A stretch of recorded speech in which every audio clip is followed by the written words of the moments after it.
Vos interventions sont des crachats à la figure des près de 5 millions de Franco-Algériens dans notre pays. Vous égrenez dans votre intervention des chiffres non sourcés sur les Algériens et les descendants d'Algériens face à l'emploi. Mais que vous le vouliez ou non, les travailleurs algériens ont contribué au redressement de notre pays lors de l'après-guerre. Leurs enfants, petits-enfants, aujourd'hui, travaillent, se marient et vivent dans un pays riche de son métissage, que vous le vouliez ou non. 60% des Algériens en France ont la double nationalité.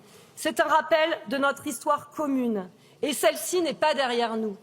Elle ne le sera pas, car, par exemple, le 17 octobre 61 à Paris, comme le 8 mai 45 à Sétif, ne sont toujours pas reconnus comme crimes d'État. Là serait pourtant la voie de l'apaisement entre nos deux pays. Tout se passe comme si cet accord était une faveur faite aux Algériens, un pays pris au hasard parmi les autres. Cet accord est le fruit de notre histoire. Il est le fruit de 132 ans de colonisation. Il est la résultante du code de l'indigénat. Il est une timide réponse à la torture à laquelle a participé Jean-Marie Le Pen.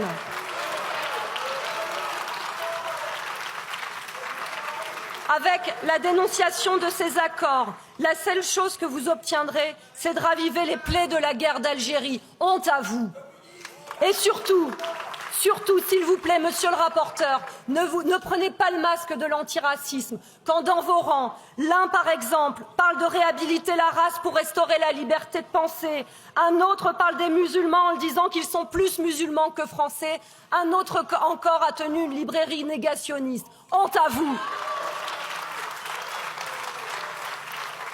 On ne construit pas un avenir solide et apaisé en falsifiant le passé et le présent. On ne gomme pas la colonisation, la guerre, la mort et les humiliations en agitant les peurs. Ce n'est pas du patriotisme, c'est du négationnisme. Pour le groupe